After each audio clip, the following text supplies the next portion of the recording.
Good afternoon. Thank you for joining us for a press conference with NDP Leader Jagmeet Singh. We'll take questions at the end, and we're going to begin with questions in the room. If you have a question on Zoom, I would ask that you use the raise hand function, please. Bonjour, merci d'être ici avec nous pour une conférence de presse avec le chef du NPD Jagmeet Singh. On va prendre des questions à la fin en commençant avec des questions des gens en personne. Si vous avez une question sur Zoom, je vous demande d'utiliser la fonction lever la main. Alors, je vous passe la parole, Jagmeet. Thanks so much, Alana. We're here in the riding of Esquimalt, Saanich, Sooke, and we want folks to know that while times are really difficult, we just spoke with some families talking about the cost of living. We know that folks are feeling really squeezed with the cost of rent, of their mortgage, of their housing in general, people that can't find housing. We spoke with students that are having to commute for hours instead of living in the communities where they want to go to school because it's not possible. We know that families are making tough choices when they go to the grocery stores. We know that a lot of families are struggling. And in that time, New Democrats have used our power to try to make life easier for people. We have fought and we have delivered concrete results for Canadians, and a lot more that needs to be done. But because of our efforts, we've been able to double the GST rebate here in the riding of Esquimalt, Saanich, Sooke. That meant that thousands of families received additional money in their pockets to be able to afford their groceries. We were able to force this government to deliver dental care for children under 12. In this riding, that meant hundreds of kids were able to get to see the dentist for the first time. And across the country, that has meant hundreds of thousands of kids have been able to see the dentist. And we're going to keep on pushing to expand that to include seniors, people living with disabilities, and children 18 and under. We've used our power in this parliament to give concrete results to Canadians at a time when people have felt that the Liberals have been letting them down. And the Conservatives have been focused on slogans, but haven't really done anything to make life better for people in this difficult time.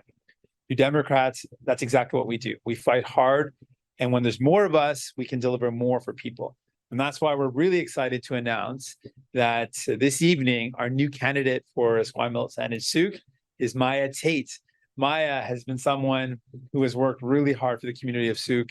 She was a councillor here, mayor here in this community, understands the struggles of people, and has been fighting to make life better.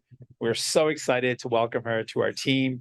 Randall, as the previous MP, has done a great job representing this community. We're so excited that Maja is going to continue that tradition.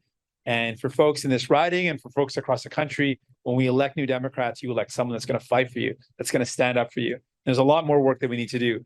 We're calling out the corporate greed of corporate grocery stores that are rising or increasing their prices, making record profits while people can't even afford the groceries. We know that we've got to build more homes, and we got to build it rapidly. We've got to build more homes that people can actually afford. And we can do that. We'll be pushing for that when we go back to Parliament in the fall. We also know that people need help when it comes to the cost of living in general, and we're going to be working on finding ways to bring down the cost of living. I want folks to know that we're also going to be continuing to fight to protect our environment, invest in healthcare, and we know that better solutions are possible. And that's why we need New Democrats like Maja Tait to be elected so we can continue that great work. I'm going to ask Maja to say some words, but before that, I'm just going to do a quick do that in French, and then I'll pass it to Maja. Donc, on est tellement fiers aujourd'hui d'annoncer notre nouvelle candidate pour cette circonscription. Les néo-démocrates ont montré comment on utilise notre pouvoir pour aider les gens. Pendant ce temps difficile où les gens ont de la misère à rejoindre les deux bouts, ont de la misère à trouver du logement abordable, on a forcé ce gouvernement d'aider les gens avec le fait qu'on a doublé le crédit d'impôt de la TPS, une mesure qui a mis plus d'argent dans les poches des familles. On a forcé ce gouvernement de mettre en œuvre un programme de soins dentaires pour les enfants de moins de 12 ans.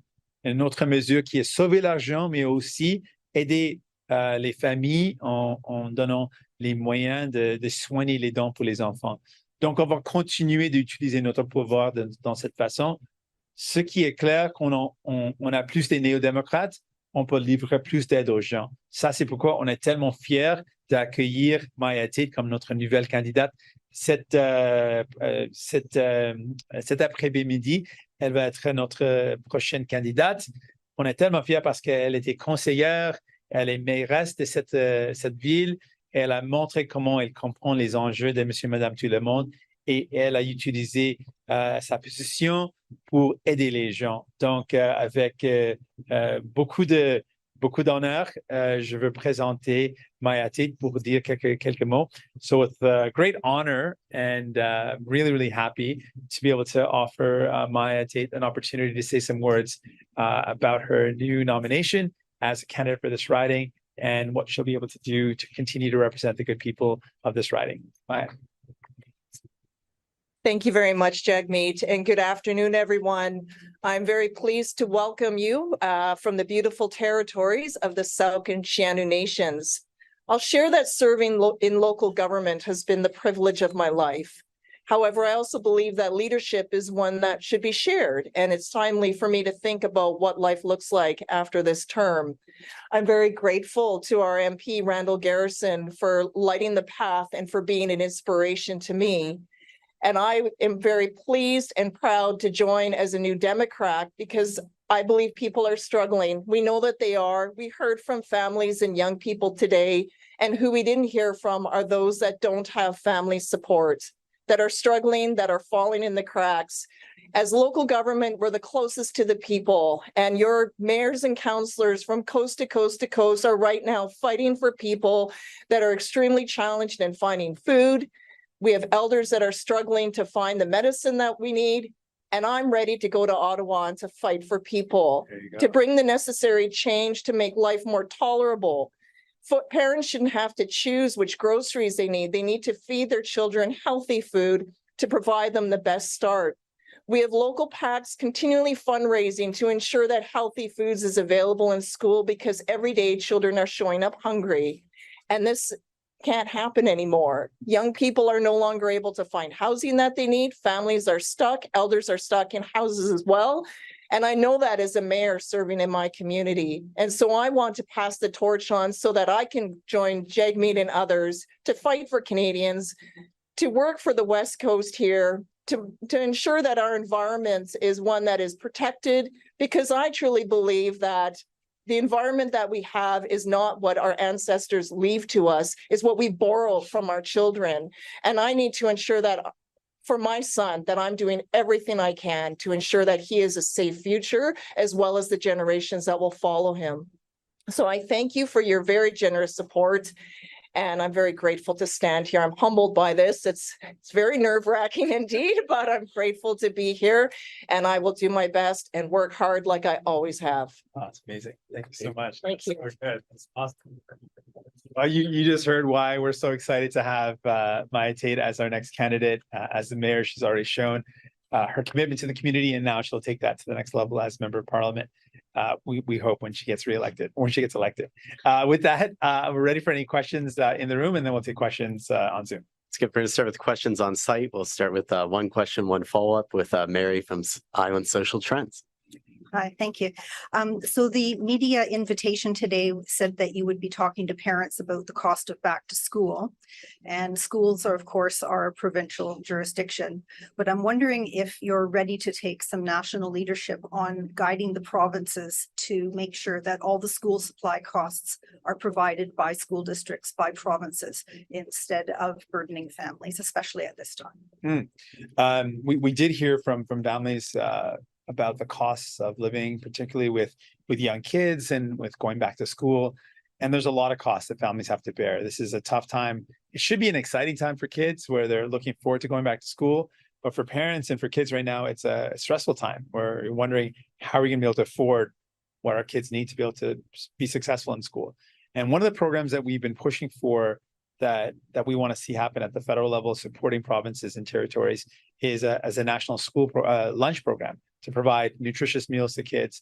This is something that we've been pushing for. It's something that's still on the table. We hope we can achieve that. It's something that would take burden off families, where they wouldn't have to worry about kids being able to eat good food while they're in school, and won't have to worry about kids that often go hungry or don't have nutritional food because their families just simply can't afford it. So that's one specific measure that we're looking at that we have already introduced. It's already out there, and we want to see it move ahead. We've seen the Liberals talk about it, but they've never fully delivered on it. It's something that New Democrats believe in, and we're going to fight hard. I know Maja is going to join us in that fight. So that's one specific thing that we want to push for. There are other areas where families talked about their costs was groceries. And there's a significant role that the federal government can play in bringing down the cost of groceries. we've made a number of announcements about what we would do. We would take on the corporate greed of these grocery stores that are making record profits, that particularly the corporate grocery stores, bring in more competition, as the Competition Bureau has indicated as an important step to bring down the cost of food. We actually called for that investigation by the Competition Bureau. And they pointed out that these corporate grocery stores are making record profits and their profit margins are up. So there's a lot of things that we can do with regards to groceries. But an interesting idea about school supplies, not something that we've considered yet, but something that we're open to look at. Any idea, we'll try to take a look at those ideas and see if there's ways that we can support. You have a follow-up? Yes. Today, the Premier of BC sent a letter to the Bank of Canada asking to please not increase the interest rates because it's really so hard on families now. And I'm just wondering if you have a message to the Bank of Canada before their potential rate hike next week. Well, I frankly agree with what the Premier said. We've been saying this for a while now, that the interest rate increases in the Bank of Canada are trying to address inflation that is not caused by interest rates or not affected by interest rates. The major driver of inflation right now, grocery prices. No domestic interest rates going to bring down the price of groceries. The other major cost of living that's going up with inflation is the cost of housing. And by increasing interest rates, it's actually made housing even more expensive. Mortgage rates have gone up, rents have gone up. So the Bank of Canada's approach is not working to deal with the cost of living crisis that Canadians are dealing with. And we've been saying that. And we've been saying that the Liberal government has actually really sat back and done nothing to address these major problems.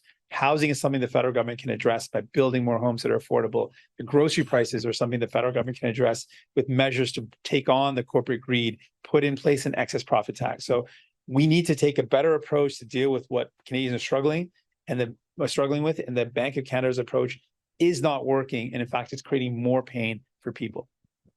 Okay, we're going to go to the Sooke mirror next. Sure.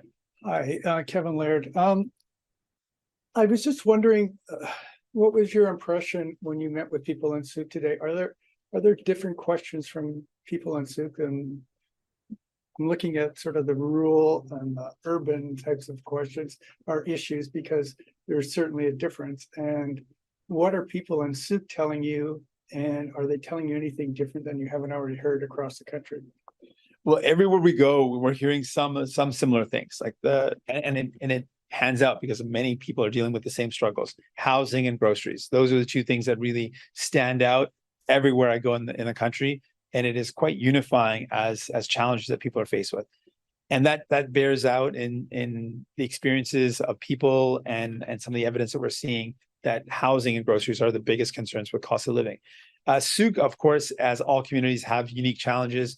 There's a unique geography of being somewhat urban, somewhat rural, and having that blend, making sometimes transportation bigger concerns, and the cost around transportation, I think, is uniquely challenging when you live in a community that has both an urban and a rural mix. And so that's something that's come up.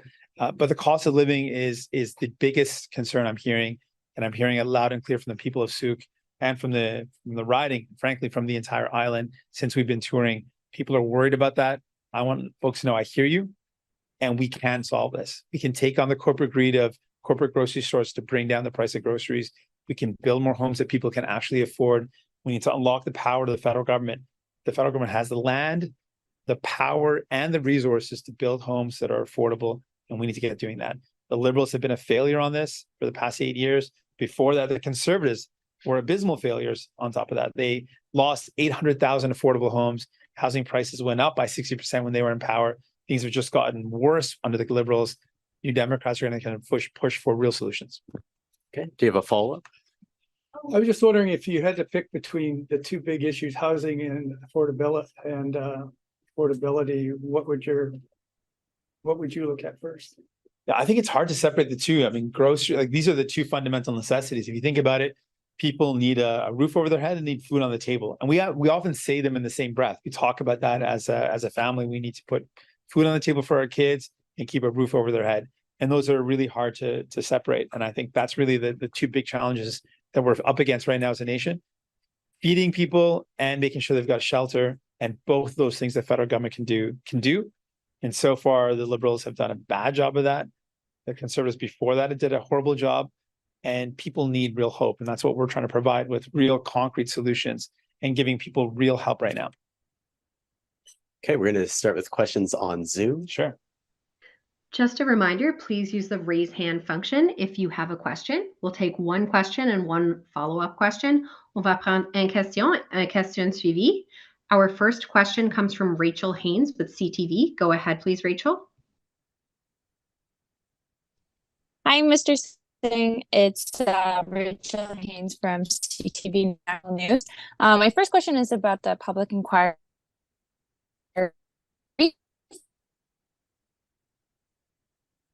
Rachel, I just lost anyone been appointed to lead it yet? Oh no, can you hear me now? Yeah, I can hear you now really clearly. I lost the start of your question was about the public inquiry, then I lost it. So if you come back and just restate it. Okay, absolutely. Thanks for letting me know. Are you frustrated that the terms of a public inquiry hasn't been announced yet? And why hasn't anyone been appointed to lead it yet? Absolutely frustrated. In fact, the federal government, the Liberal government we could have already had a public inquiry underway if they would have just listened to us at the outset. We said from the beginning that this was not something that should be left in the hands of partisanship. It should not be something dealt with at a committee. This requires the seriousness, the rigor of a public inquiry, and the independence of a public inquiry. We said that from the beginning, months and months ago. And if the Liberals would have listened to us then, we would have already had an inquiry. We could have heard the recommendations and started putting into place some of those actions that were called for. So this delay falls squarely at the feet of the Liberal government. But we do remain cautiously optimistic. There is progress being made. We could have been there already been in the inquiry by now. So that is very frustrating. But we remain cautiously optimistic that we can move forward on the inquiry. Perfect. Thank you so much. And my next question I have a follow-up is, considering the Liberals' recent drops in the polls, do you feel you have more leverage now to push for more and push for newer policies beyond what's already in the confidence and supply agreement? And what would some of those additional policies be? Absolutely, we do. We've always wanted to use our power to get results for Canadians, to make Ottawa work for people. And that's why we were able to get things like dental care. We're going to continue to push on that. But yes, we're going to push for things outside of the agreement, like we did with the GST rebate. And the number one thing we're going to push for cost of living, and that's housing, building more housing rapidly, housing that's affordable, housing that people can afford to rent or to buy. That's major priority. And taking on the corporate greed of grocery stores that are continuing to gouge Canadians with high grocery prices. Those are the two things we're going to continue to push for. Our next question comes from Tom Perry with the CBC.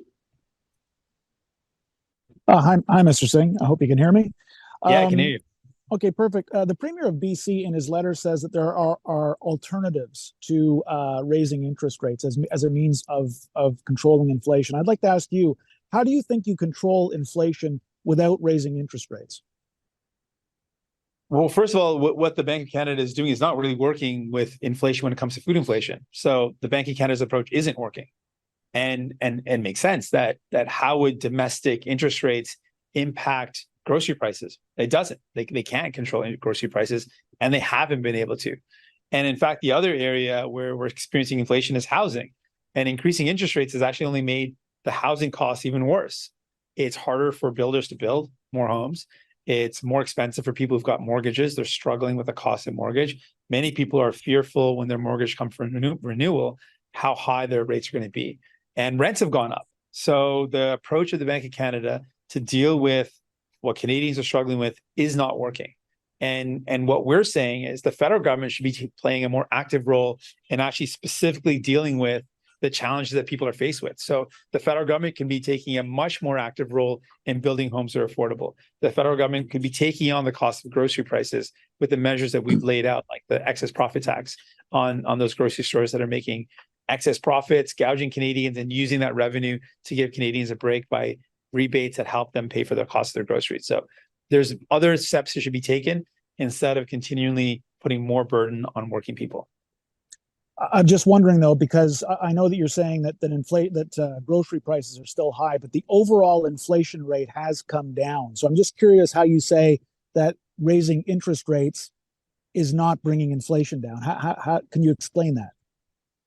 Well, when it comes to what Canadians are struggling with, the pain that people are feeling, the cost of living has a real pain in people's lives. The pain in people's lives are housing is expensive and groceries are expensive. The Bank of Canada increasing interest rates has not improved the material conditions of Canadians. What's the point of having a esoteric discussion on inflation if we don't talk about the impacts on real people? Well, the impacts on real people when it comes to inflation is grocery prices are extremely high and have been really high, and the cost of housing remains really high. How has the Bank of Canada made people's lives better? By taking on inflation when the grocery prices continue to rise and housing is still completely unattainable for people. And that's why we're saying what we really need to focus on is making people's lives better, helping people be able to afford a home, helping people with the cost of their rent and buying a home that's actually within their means. And to do that, we need to build more homes that are affordable. That's what the federal government should be focused on. And to help people with the cost of groceries, we've got to take on the corporate greed of these grocery stores that are making record profits while Canadians are struggling to buy their groceries. That's what we're talking about. Next, we have Émilie Bergeron avec la presse canadienne. Bonjour, Monsieur Singh. Au sujet de l'ingérence étrangère, on a entendu Elisabeth May dire qu'elle a vu des documents confidentiels, mais elle n'a pas vu tous les documents qu'elle aurait aimé voir, entre autres des mémos qui concernent le sujet qui nous occupe, là. Alors, est-ce que vous avez eu des conversations pour vous assurer que vous aurez accès à ces mémos-là, que vous aurez accès à tous les documents nécessaires? Merci pour la question. Donc, j'ai dit que je veux avoir accès à tous les documents que le rapporteur spécial a eu accès. Donc, ça, c'est ce que je comprends, que je vais avoir accès à ces documents. J'ai aussi noté la critique de Mme May et ça soulève des inquiétudes. Donc, on a planifié la journée, la date pour voir ces documents. Et après, je vais voir ces documents, je vais parler aux médias et partager ce que je peux. OK. Donc, vous dites qu'une date a été planifiée. Est-ce que ce sera avant le début de la session parlementaire? Quand est-ce que vous planifiez voir les documents? Oui, c'est avant le commencement de la session. C'est la prochaine semaine. On peut vous donner les détails exacts, mais c'est vendredi. The next question comes from Stuart Benson with the Hill Times. Go ahead, please, Stuart. Hi there. Sorry. Hi. Yeah. My question is for MP Garrison, but I'd like to get a response from both of you as well. So I just want to get your reaction to some of the recent changes to the gender identity policies in schools that we've seen from New Brunswick and Saskatchewan, and that have been sort of suggested for Ontario and Manitoba. And then just in combination with that and some of the policy proposals that are going to be discussed at next week's Conservative Convention, are you concerned that this is going to become a larger wedge issue as we lead up to the next election, whenever that is? And just what do you say to parents who had responded to that Angus Reid poll, who said that they should be informed when these sort of changes are happening in their students' school lives? So I'll take the first portion, and then I'll pass to Randall to weigh in on as well. First thing I would say is, beyond the fact that there's deep concerns about this harming children, the fact that Conservatives are focused on this at a time when people are struggling with their groceries, are struggling with the cost of their housing, shows a complete lack of any sort of understanding what people are going through. It's absurd that they're going to target kids, put kids at risk, and spend their time on that as conservative governments, rather than deal with what people are actually going through. So they want to harm kids rather than deal with the cost of living, rather than deal with housing, rather than dealing with the cost of groceries, the cost of living in general.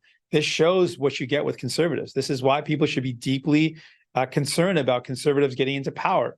They focus on things that harm kids and ignore the challenges that people are faced with in their real lives. That's exactly why we should folks should be very cautious about conservatives. Pierre Poilievre might talk with great slogans. When you look at conservatives, what they do in Ontario, their plan for housing was corruption to give their billionaire friends billions of money. And they focus on hurting kids instead of dealing with real challenges. That's what I think this all shows. And I'll pass it to Randall to add to that. Thanks very much, Jagmeet. I think what we as New Democrats always believe is that all kids should be safe in school, and that these discussions about gender identity are a false political issue. We know that when kids are supported in schools who are struggling with gender identity, gender expression, or sexual orientation, when they're supported, it reduces the amount of self-harm, it reduces the amount of drug addiction, it reduces the amount of death by suicide. And so this discussion does exactly the opposite. It creates more harm for kids who are already at risk. And New Democrats across the country, I think, stand with the vast majority of Canadians to say, let's focus on keeping our kids safe. Thanks so much for the question. Stuart, did you have a follow? I kind of just jammed both of my questions into there at once there, so I'm good. Thank you. Perfect. Thanks.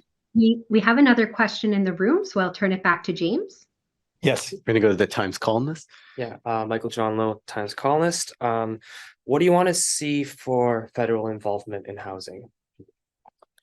I want to see a complete shift from the approach that we've seen from the federal government, whether liberal or conservative, over the past couple of decades. For the past couple of decades, the approach of the federal government has really been hands-off, not involved in housing. Really, they cut the significant portion of funding in the 90s and really haven't changed that. And even now, the Liberals are just tinkering around the edges, are not really taking on bold action. What we need to see is a return to the bold action that we took as a nation after the World Wars, where there was a wartime effort to build homes that were affordable. That's what we need to see. The federal government has the land, the power, and the resources to build homes. We need to use that to build homes that are affordable now. Question of a different tack. What are your thoughts on the documents that you reviewed from David Johnston about the foreign interference inquiry? So I have a date set to review the documents. I've received this special clearance, the top secret clearance, and I'll be reviewing the documents next week on Friday. We can give more details about the timing of that, but once I review those documents, I'll be speaking with media afterwards, and I invite people to join the press conference, and I'll answer any questions you have. Okay, I think that's it. We'll just pass back to you, Jagmeet. Thanks again. Thanks for tuning in. And again, a huge thank you to Randall Garrison as our MP and my dear friend for all these years of work, and really appreciate you, my friend. And a huge thank you to our incoming candidate and future member of Parliament for Esquimalt, Saanich, Sooke. Thank you for being a part of our team. We're really excited to welcome you. Looking forward to the nomination meeting tonight. Thanks again. And thanks to everyone who joined today.